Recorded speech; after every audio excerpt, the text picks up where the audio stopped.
Greetings and welcome to the Simulations Plus third quarter fiscal 2025 financial results conference call. At this time, all participants are in a listen-only mode. A question and answer session will follow the formal presentation. If anyone should require operator assistance, please press star zero on your telephone keypad.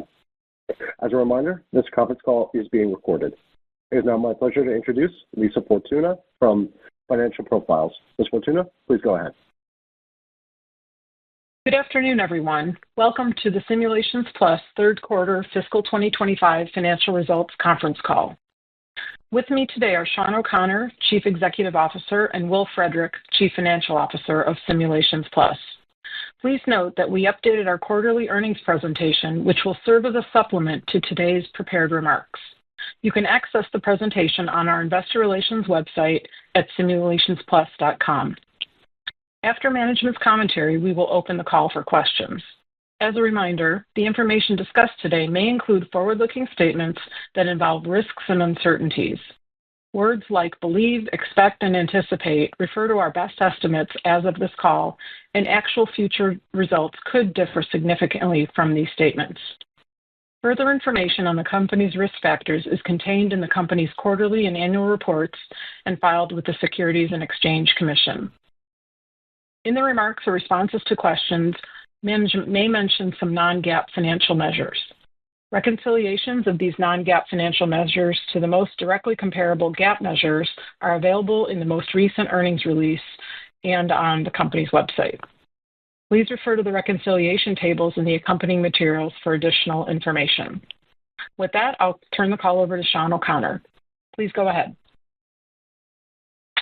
Thank you, Lisa. Good afternoon, everyone, and thank you for joining our third quarter fiscal 2025 conference call. Third quarter revenue came in slightly above our preliminary range communicated in June. Final results showed revenue growth of 10% to $20.4 million, including a $2.4 million contribution from the Proficiency acquisition. On an organic basis, revenue declined 4%, primarily due to lower QSP/QST software revenue and a decrease in our biosimulation services revenue. Diluted EPS loss was $3.35, which included a $77.2 million charge, non-cash impairment expense related to prior acquisitions, compared to 15 cents last year. Adjusted diluted EPS was 45 cents compared to 27 cents last year. Adjusted EBITDA was $7.4 million, or 37% of revenue, compared to $5.6 million, or 30% of revenue last year. A year ago, we acquired Proficiency to expand our capabilities into the clinical operations space to leverage our science and technology capabilities and the use of predictive analytics to support our clients' ability to better manage a critical contributor to clinical trial failures. The acquisition doubled our TAM and positions us well for future growth in clinical operations, where the opportunity to improve outcomes with better use of predictive technologies is recognized as an important area of potential improvement in drug development. The Proficiency training platform and medical communication services have been significantly impacted by market headwinds that disrupted clinical trial initiations and tightened commercialization budgets. These are similar in nature to the headwinds encountered in our biosimulation market. As a result, our outlook for these revenue sources for fiscal year 25 and into fiscal year 26 decreased, and we took what we believe was a prudent and conservative step to align the book value of these assets to their near-term market value. We are deeply committed to our clinical operations and medical communications businesses and their long-term growth outlook. The clinical operations space is rich with opportunities to combine science and new AI technologies to deliver significant clinical operational efficiencies. We remain bullish on this opportunity and believe the Proficiency platform will provide the appropriate path to extend our footprint with new and current customers when the market stabilizes. And The technology acquired in the Proficiency acquisition allows us to more quickly advance the introduction of AI applications across our full portfolio of software platforms. Reinforcing our commitment and belief in the opportunities presented in the clinical operations space, today we issued a press release announcing our investment in NeuroCore, which offers a software platform designed to improve efficiency, reusability, governance, and automation for pharmaceutical companies through the digitization in the clinical development phase. It is highly complementary to our Proficiency software and is a straightforward extension of our presence in clinical trial design.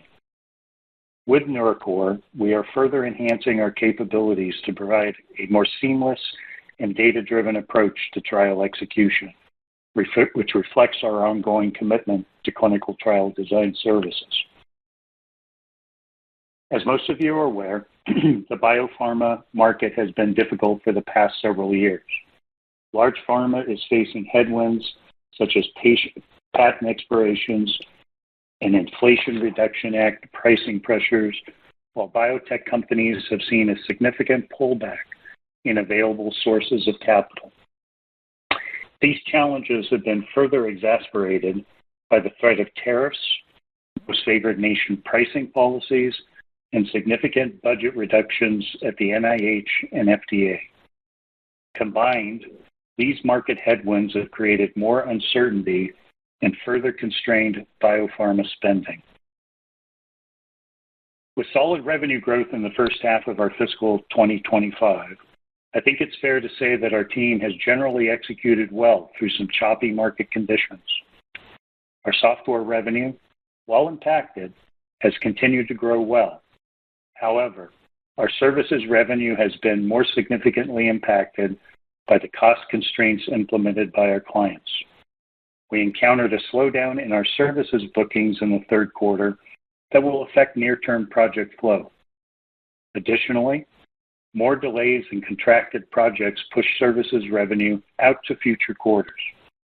We also experienced a significant client cancellation during the quarter due to unfavorable outcomes in their drug programs that impacted near-term revenues by approximately $2 million. Taken together, these factors had a substantial effect on our third quarter performance, and they'll continue to flow into our fourth quarter and fiscal year 26.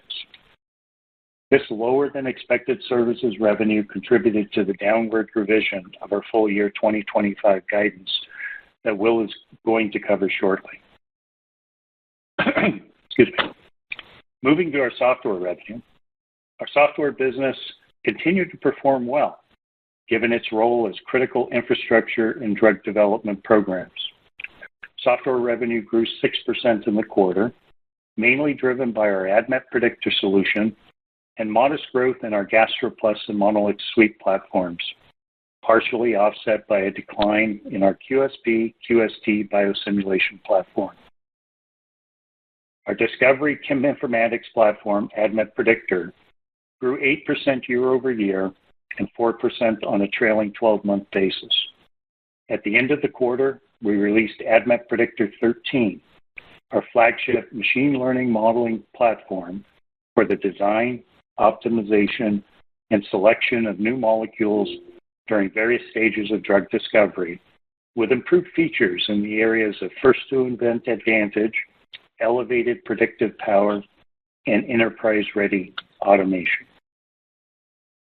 Our PBPK biosimulation platform, GastroPlus, increased 4% year over year and was flat on a trailing 12-month basis. Revenue growth for GastroPlus was below expectations as it was impacted by client consolidations and some site closures that resulted in lower renewal rates. Our outlook for GastroPlus remains strong in anticipation of the next upgrade later this year with enhanced AI capabilities. Our PKPD simulation platform, MonolixSuite, grew 3% year over year and 18% on a trailing 12-month basis. This platform was also impacted by a client consolidation this quarter, but otherwise it has continued to grow in the high teens. Our QSP-QST biosimulation platform declined 39% year over year and grew 7% on a trailing 12-month basis. The year-over-year decline was driven by very strong third quarter 2024 revenue. We have always communicated the lumpy nature of QSP software revenue, and while the revenue contribution was down this quarter, it was positive on a trailing 12-month basis. Our clinical operations platform, Proficiency, contributed $0.4 million in revenue for the quarter and $4.4 million on a trailing 12-month basis. Although a small contributor to software revenue, new licenses for this training platform have slowed along with the flow of clinical trial solutions. As we previously mentioned, demand for services has proven more sensitive to market volatility and came in below our expectations. Services revenue, which represented 38% of total revenue, grew 17% in the third quarter, primarily driven by solid performance in medical communication services, and grew 27% on a trailing 12-month basis. PBPK services revenue declined 10% year over year and declined 13% on a trailing 12-month basis. PKPD services revenue declined 9% year over year and grew 6% on a trailing 12-month basis. This is the service solution where we encountered the client cancellation that I noted before. QSP revenue declined 22% year over year and 1% on a trailing 12-month basis. Medical communication services revenue was $2 million for the quarter and $7.3 million for the trailing 12-month period. Overall, we have a healthy pipeline of service projects, but the pace of contractual commitments slowed during the third quarter. Further, some contracted business in our backlog has been delayed to future quarters. We ended the quarter with backlog of $20.7 million, up from $20.4 million in the second quarter and up from $15.7 million year over year. We have always been a very client-centric company, and before I turn the call over to Will, I want to discuss the actions we've recently initiated to better serve our clients going forward and to position us as their partner of choice based on our innovative solutions that meet their current and future needs, and for operational efficiencies that keep us competitive in the marketplace. Last month, we implemented a strategic reorganization, transitioning from a business unit structure to a functionally driven operating model. We also made key leadership appointments to enhance client engagement and elevate our sales and marketing capabilities.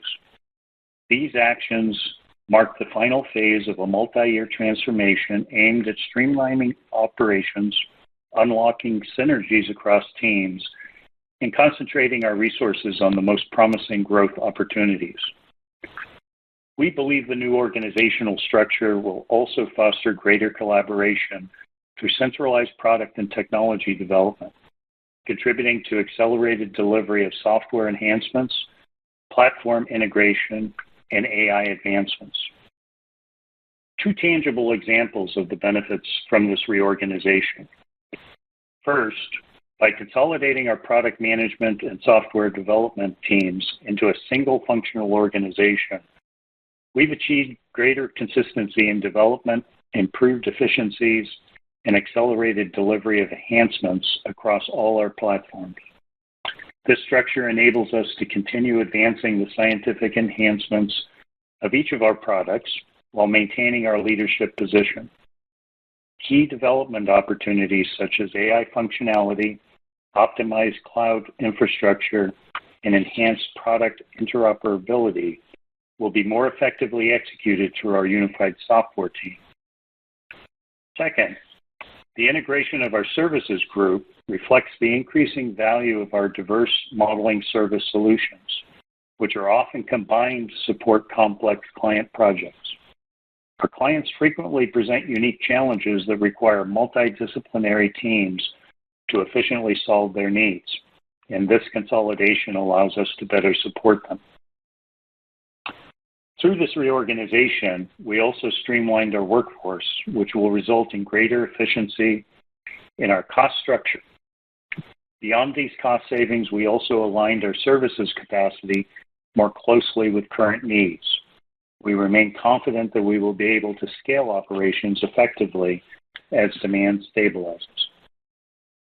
These changes are expected to improve operational efficiency and better position us for sustainable and profitable long-term growth. With that, I'll turn the call over to Will. Thank you, Sean.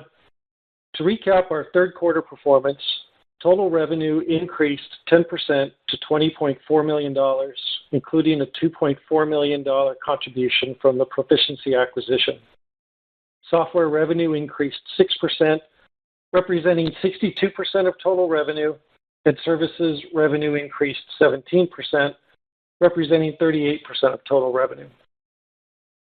Turning to the software revenue contribution from our products for the quarter, GastroPlus was 56%, ADMET Predictor was 20%, MonolixSuite was 17%, Proficiency was 3%, and QSP/QST products were 4%. For the trailing 12 months, GastroPlus was 48%, MonolixSuite was 20%, ADMET Predictor was 17%, Proficiency was 9%, and QSP/QST products were 6%. The trailing 12-month software revenue for Proficiency only includes revenue since the acquisition in June 2024. During the quarter, our software customer renewal rate was 84% based on fees and 71% based on accounts. Average software revenue per customer for the quarter was $96,000, down slightly both sequentially and compared to last year. On a trailing 12-month basis, our software customer renewal rate was 89% based on fees and 78% based on accounts, slightly lower than last fiscal year. Average revenue per customer increased to $101,000 from $95,000 on a trailing 12-month basis. Shifting to our services revenue contribution by solution for the quarter, PK/PD services were 38%, MedCom services were 26%, QSP/QST services were 19%, and PBPK services were 18%. On a trailing 12-month basis, PK/PD services were 37%, QSP/QST services were 24%, MedCom services were 22%, and PBPK services were 17%. Again, the trailing 12-month MedCom services revenue only includes revenue since the acquisition of Proficiency last June. Total services projects worked on during the quarter were 202, and year-end backlog increased to $20.7 million from $19.6 million last year. Total gross margin for the quarter was 64%, with software gross margin of 80% and services gross margin of 38%.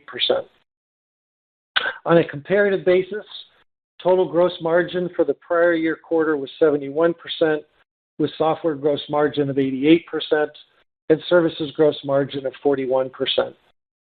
The decrease in total gross margin was due to a $2 million increase in cost of revenues, of which $1.1 million was related to software-related costs and $0.9 million was related to service-related costs.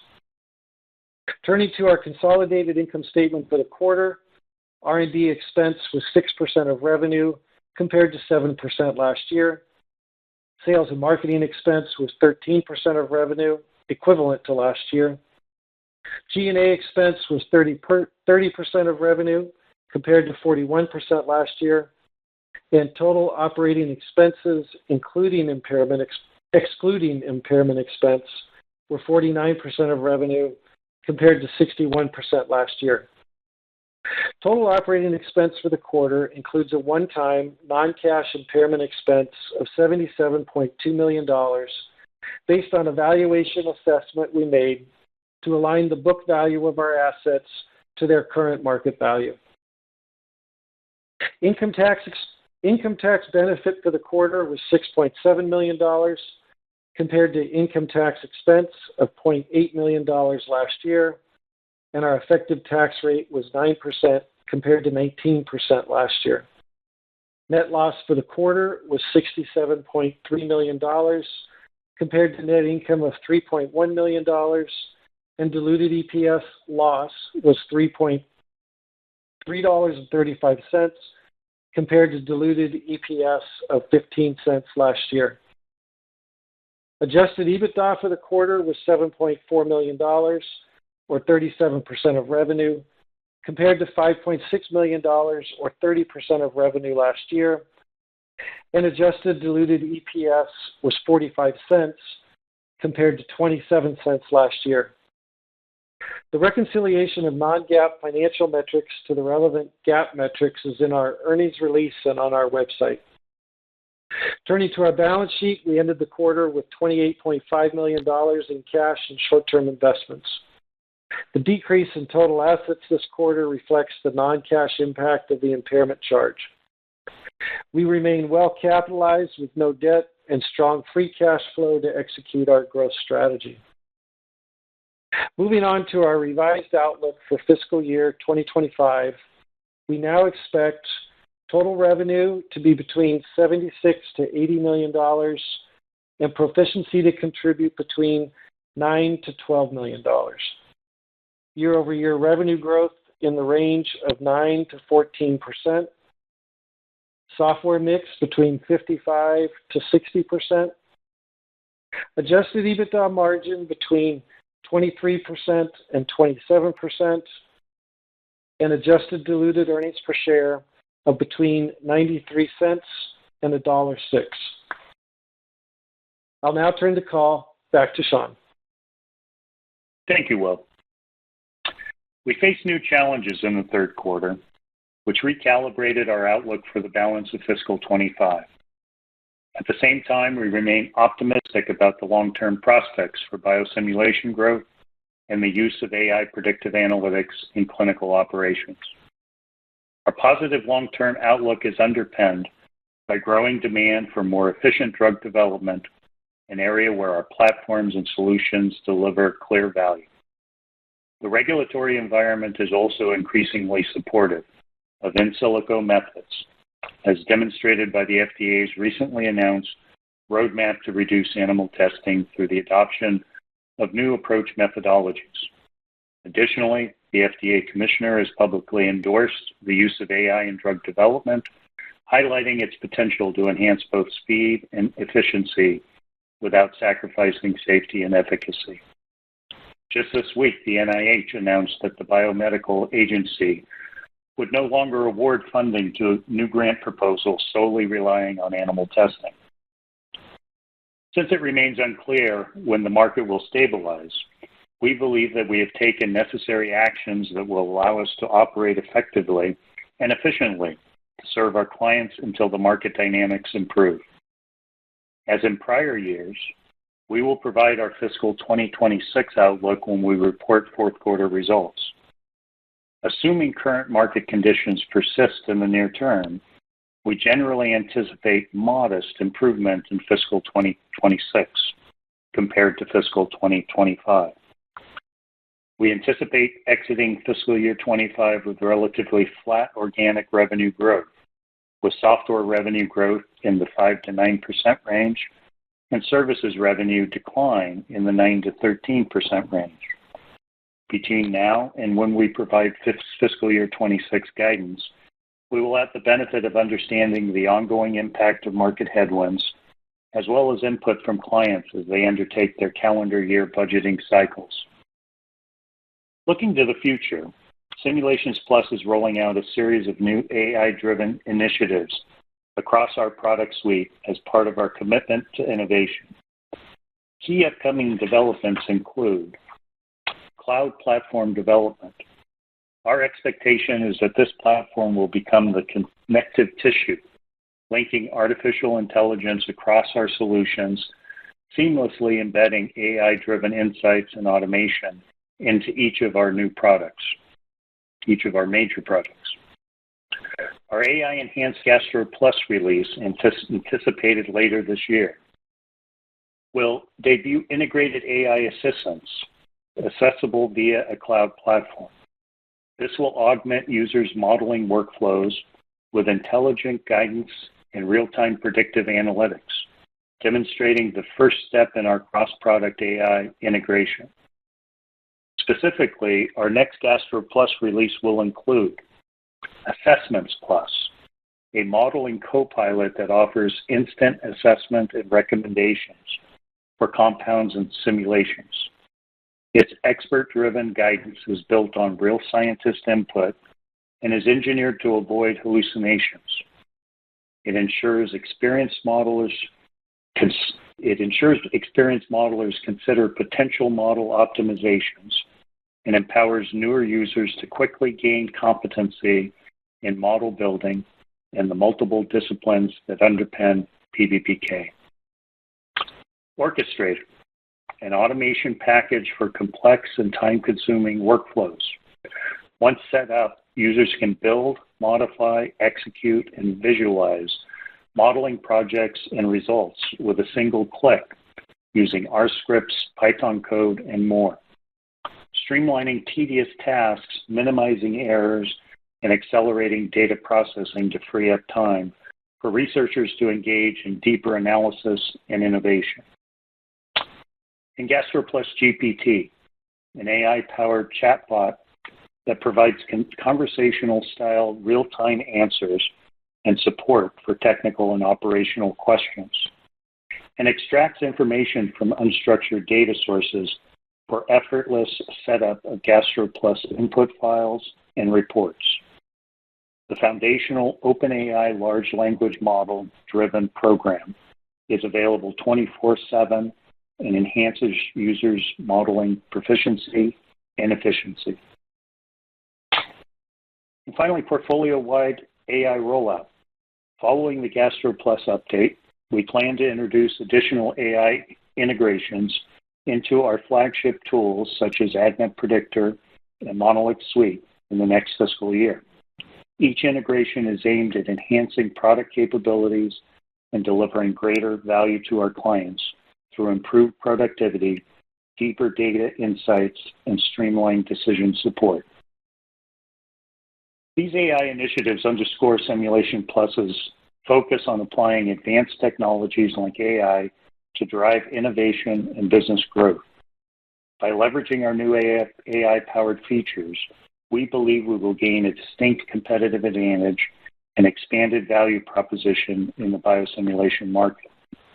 This strategy not only enriches our product ecosystem, but also positions Simulations Plus for sustained growth, further solidifying our leadership in model-informed drug development solutions. Thank you for your time today, and with that, I'll turn the call over to the operator for questions. Thank you.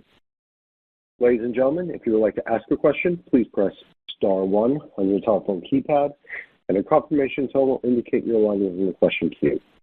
You may press star 2 if you would like to remove your question from the queue. For participants using speaker equipment, it may be necessary to pick up your headset before pressing the star keys. And our first question comes from the line of Scott Schoenhaus with KeyBanc Capital Markets. Please proceed. Hey, team. Thanks for taking my question. So I guess my first question is on the implied fiscal fourth quarter margin guide. It comes down steeply from the margins you just posted, and you talked about your efficiencies and streamlining the operations to get to those margins this quarter. What is driving that margin erosion next quarter? Thanks. Yeah, the reorganization and the actions we took in terms of our expense structure, Scott, primarily did not impact the third quarter. They impact the business on a go-forward basis. As we had communicated, the RIF represented an annual cost savings of $4 million, and that starts to kick in the fourth quarter, really impacts our next fiscal year. Our challenge in terms of fourth quarter margins really is embracing that revenue step down on the top line. And while we're making our expense structure more efficient, fourth quarter revenues impact those margins and bring us down to that guidance in the mid to high 20s in terms of the EBITDA, adjusted EBITDA.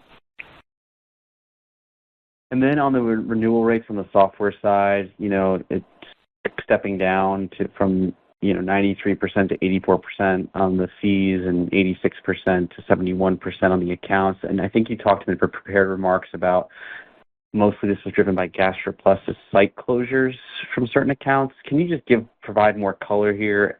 Seems like a pretty big drop off. And what historically have you seen that floor for renewal rates? Is there more risk for renewal rates to fall even further from here? Thanks.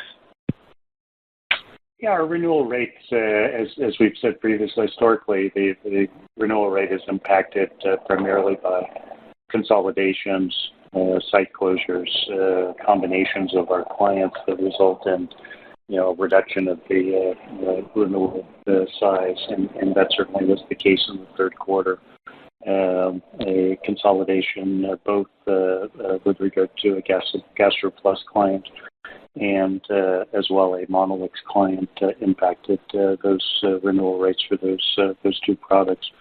I don't see others on the horizon of great significance, but consolidations are occurring in our client base, and as they have contributed historically, I'm sure they will in the future. I don't know that our experience here in the third quarter is indicative, and we've maintained historical rates in that 90 to 95 renewal rate on fees, which I expect we will in the long term maintain.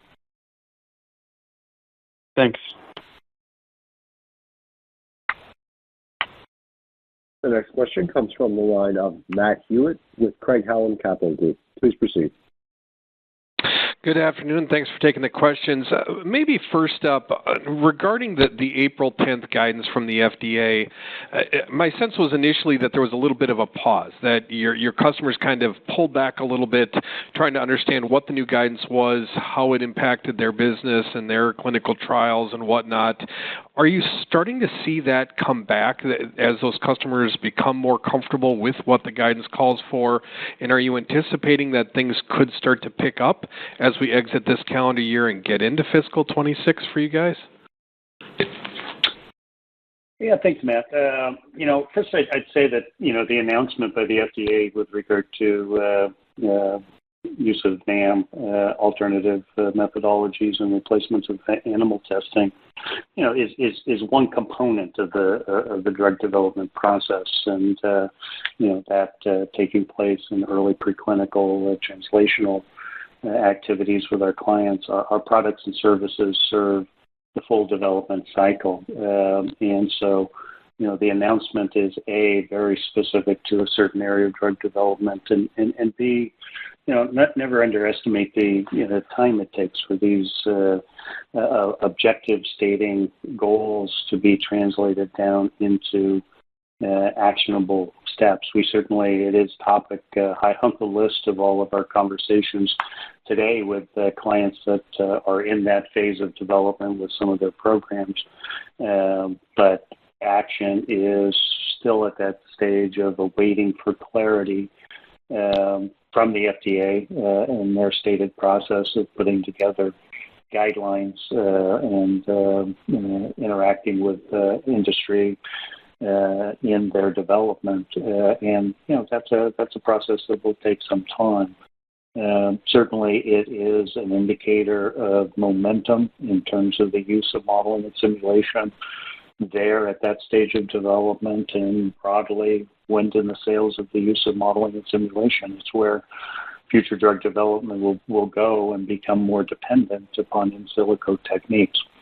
But measuring it right now in a quarter-to-quarter basis, impact on revenue is probably too quick in your anticipation of its impact. Certainly long-term impact. Modeling and simulation continues to grow over the years. through its continued adoption of not only existing applications, but the creation of new applications like this will be over the long term that increase the ways in which modeling and simulation is used in the full drug development process. So great news, certainly a topic of conversation that's quite prevalent, a lot of momentum in terms of modeling and simulation, patience required in terms of seeing its impact on top-line revenue. Got it. And then maybe a different way of kind of looking at this, but you listed off a number of different headwinds that you're facing, the funding environment, customer consolidation, site closures. As you look at those, what do you think has been the biggest headwind recently, and what's it going to take for that to kind of ease so that you could maybe start to get back to double-digit growth, particularly on the software side? Mm-hmm. Yeah, the million-dollar question. I wouldn't point to any single factor. It's really the plethora of uncertainties that exist that cause clients to be cautious in their investment decisions, their spending decisions. And I think we've got to see a shortening of the list of all those items that are on that list that contribute to, hey, let's slow play and let's wait and see a little bit. It's each of them has their impact with specific clients, specific programs. It's the length of that list that I think is really impactful right now. As we look at our business today, we've taken some actions to gain some efficiencies, right size our expense run rates, and not anticipate a significant uptick in the market characteristics in the near term. We'll poise and be ready if they do, but our view right now is let's optimize performance in this environment and work and be ready to step up when the market does turn down the road. Got it. Thank you.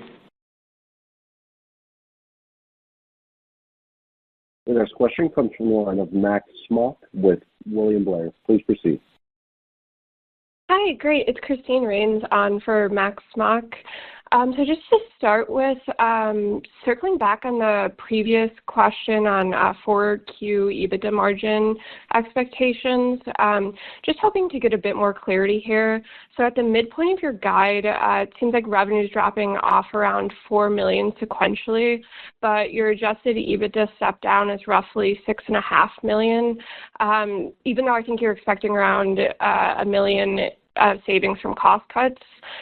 So maybe it'd be helpful to get a breakdown of your expectations for COGS and OPEX spend as a percentage of revenue to help us get a handle on drivers for your margin guide for this year, and then how you expect both to trend in 2026 given your recent cost-cutting efforts.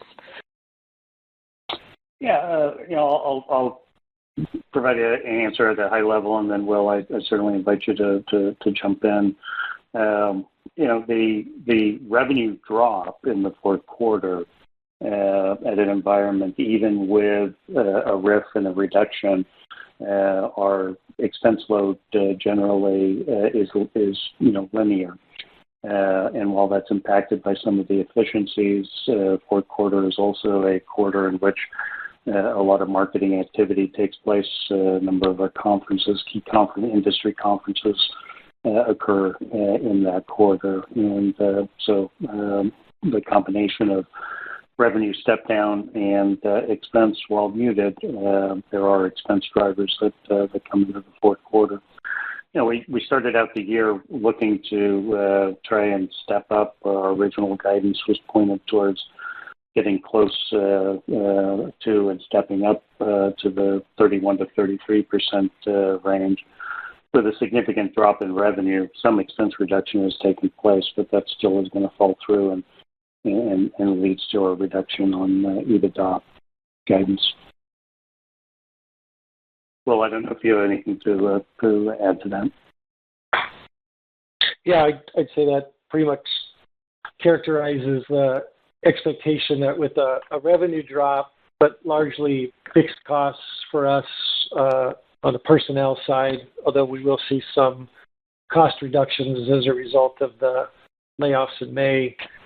We've also got amortization costs with intangibles that I wouldn't expect to see a significant drop-off in the cost of revenues or the operating expenses compared to, say, where we were in Q1. But with a lower revenue number, that'll flow down to both that EBITDA margin as well as the adjusted diluted earnings per share. Got it. That makes sense. And then when do you think is a good timeline or reasonable to get back to kind of your initial guide range of low 30% for EBITDA? Check in with us when we announce our fourth quarter results. Cautiously outlook over the fourth quarter here. We'll take into consideration what we learn in terms of change of those headwinds and or discussions with our clients as they enter their budgetary cycles. And that will help formulate certainly our expectations long-term in a market that is allowing us to grow top-line revenues at historical rates. Our long-term expectation of being able to achieve 35% adjusted EBITDA is unchanged. Question as to how quickly we can get to that point given the market conditions. That's the open question right now. Got it. That makes sense. Just one more clarification question for us. So it looks like your guide is calling for a step up sequentially in 4Q for services on the top line, but a significant, like around 20% sequential decline for software sales. So just hoping you can help us understand this dynamic, given it seems like your commentary and your prepared remarks was more focused on services pressure, and I mean, software's been relatively resilient up until now, and seems like expected going forward based on your commentary to be in 2026 more resilient. Yeah, I don't know that our commentary implies that profile in terms of the fourth quarter software versus services. The impact on revenue decline in our guidance as it relates to fourth quarter is driven significantly by the service side. Our software business is anticipated that will continue to grow in the 5 to 9% time level for fiscal year 25, and it's the service side that is down 9 to 13% anticipated for the year. So I think our fourth quarter is impacted primarily by service. Got it. That makes sense. I think I was just applying the percentage breakdown that you had for your revenue by software and services, so maybe I was reading a little bit too much into that, but that clarity is helpful. Thank you for taking our questions. Sure. The next question comes from the line of David Larson with BTIG. Please proceed. Hi. Can you please remind us what the organic year-over-year revenue growth was in total, and then also for software, and then also for service, please? For which period, Dave? For the quarter, the organic growth rate for total revenue, software revenue, service revenue, please. Will, do you have that? Yeah, I could jump in there. So total was just for the quarter down 3%. Software was up 2%, and services were down 13%. Okay, that's very helpful. Thank you. And then when I look at the number of ads for GastroPlus in the quarter, it actually looked pretty good to me. I think you added 12 new customers for Gastro. That's relatively high over the past 2 years, and I think Gastro revenue growth, we're estimating around 6% year-over-year growth for the quarter. That's that's fairly high relative to the past 5 quarters. I mean, correct me if I'm wrong, but it seems like the gastro business was doing fairly well, but Monolix maybe came under a little bit of pressure. Is there a difference in like the kinds of clients you're serving between the two? Can you just sort of, like, why would one grow nicely but the other would not? Gastro looks pretty good, Monolix under pressure. Well, a couple of things. Let me unpack the question a little bit. Our software revenue generally is contributed 80% renewals, 10% upsells, 10% new clients, round numbers on a quarterly basis. And as you point to, our upsells, new clients, that continues to flow pretty well. Those new clients tend to be, introductory clients starting with a small footprint, so smaller dollar value clients. Upsells were good. It's in that renewal side where, a couple of consolidations, acquisition activity in our client base impacted us. The GastroPlus and Monolix, Monolix on this quarter, in the third quarter, got impacted by one of those consolidations, but is growing very nicely. It's our fastest growing product, up in the high teens. Is on a trailing 12-month basis, will be in that ballpark for the year, and expectations continue to be strong there. The dynamics of the two products are a little bit different in that Monolix and GastroPlus are sold to 2 different user bases, and so common clients, but 2 different user groups within our clients.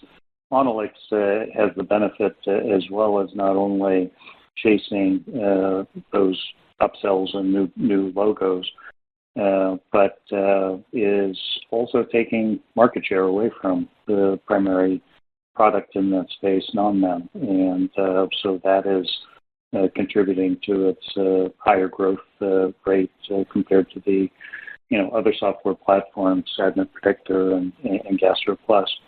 All of those applications are growing quite nicely. We're in the high 5 to 9% range for the year, and reflects the fact that for the most part there's no sort of cost constraint pullback in spending on the software side.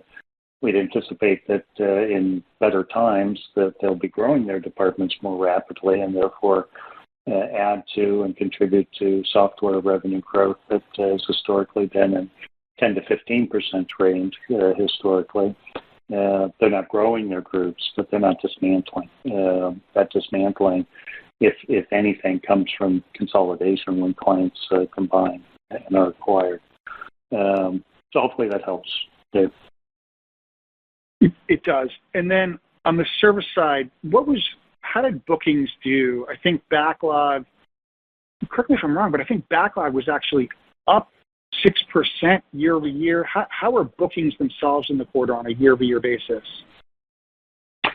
Yeah, a couple of comments there. One, backlog is up year over year. We've got backlog that's sourced in the med communications business that was not a component, zero contributor, if you will, a year ago at the end of the third quarter. So the backlog increase in part is due to med communications, the acquired business. Secondly, part of the issue has been, the delays. We have backlog accounts that their contractual start date, anticipated start date of that project and whatnot gets deferred. And that certainly was, the number of delays was on an uptick in the third quarter. So those delayed accounts, at some point, if they've been delayed or we get information that tells us otherwise, we'll pull those accounts out of backlog. But we're seeing a prolonged time to initiation of project out of the backlog accounts.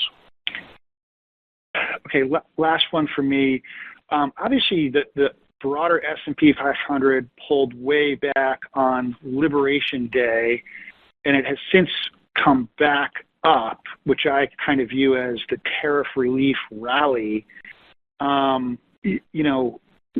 Between the end of May, the close of the quarter, and today, which is mid-July, have your salespeople sensed any improvement in the buying activity of your clients, or is it all still completely sort of cautious in nature? Because, it seems to me like it's possible that, maybe there was a slowdown in April and May during Liberation Day, but now we're in mid-July. The S&P is at an all-time high. The funding environment likely has improved. Has there been any discussion of any improvement at all, or are we still sort of in a very cautiously sort of careful, slow environment? Yeah, we're talking about a short window of time, April and May, and we're in July, so a few months, a short window of time to see movement. No, I'd say that the environment continues to be cautious, and we're entering summer months, which tends to slow down activity for annual reasons. And while the S&P has picked up, I don't know that the S&P is an indicator of communication between our sales force and decision making necessarily at our client level. I think these things have a shock value when they get announced, and maybe an exaggerated slowdown that dissipates, even though the issue, be it tariffs or whatever, doesn't go away. The shock value goes away, and things start opening up. We're certainly out there executing diligently in the marketplace to find those accounts that may have been pausing and are ready to move forward now.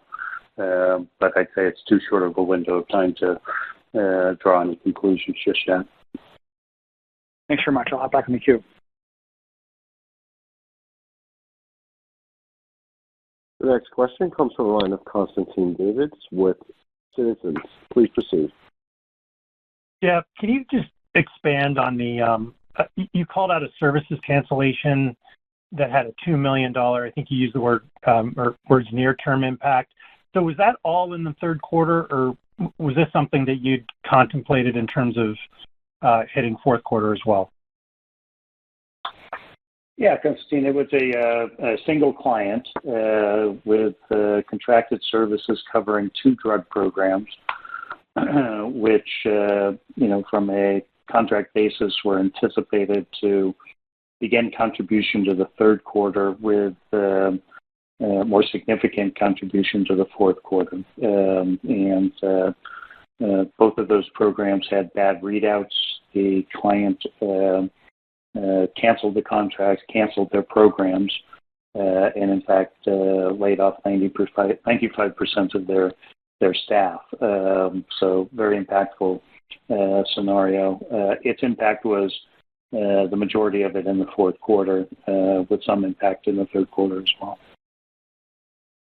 Got it. And then, Sean, you alluded to a number of AI initiatives, new product initiatives, some of the cloud initiatives as well. And, you look at R&D expense, and it's running, well below $10 million a year. And I know you're not giving guidance for next year, but I guess as you think generally about sort of the AI cycle we're in, which is going to be multi-year, the FDA initiatives around animal testing, should we just start to think about, more R&D investment over the next several years relative to where you've been? Just wondering if you can give us a little color on that. Thank you. Yeah, opportunities abound, and we're very excited about what is in both the near-term hopper in terms of our GastroPlus release anticipated late summer with some pretty impactful AI functionality to be delivered to the marketplace. And beyond that, into next fiscal year, both the extension of that into our other platforms and the opportunities for its ongoing development more broadly. So opportunity abounds. Does that mean increased R&D expenditure next year? Hey, we're committed in balancing both previous questions in terms of getting our adjusted EBITDA back up into 30 plus into a longer term expectation of 35%, and opportunities to spend more in R&D.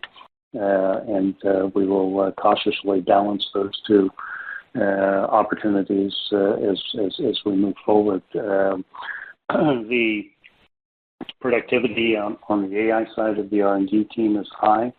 It's been complemented with the technology that underlies the proficiency platform, which has provided us a accelerated ability to deliver, utilizing that technology to support the cloud platform and delivery of AI functionality into GastroPlus, and subsequently down the road at Predictor and Monolix as well.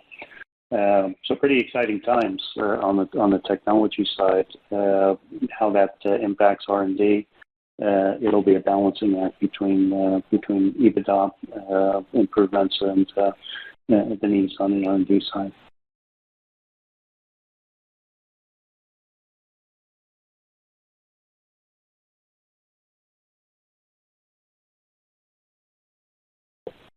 The next question comes from the line of Jeff Garro with Stephens Inc. Please proceed. Yeah, good afternoon. Maybe a couple follow-up from me on the AI topic. Want to ask if we should expect product development, product release pacing in line with historical product releases and adding new features and capabilities with regular updates, or will it be more discrete on the AI front?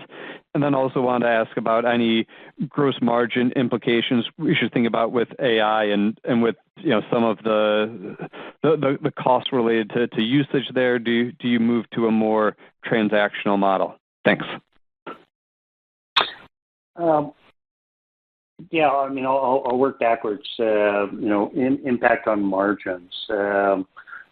We are, a couple of things, both on the revenue line and on the cost side. On the revenue side, we're looking at, pricing configurations for this increased functionality, and how we can optimize both expansion in upsells and new clients, but also a step up in terms of renewal improvements. So there should be some contribution there. On the expense side, really the banner is on the service side, where AI capabilities in our operational group can lend to improvements in terms of the cost to perform projects, and anticipate we'll see some opportunity there.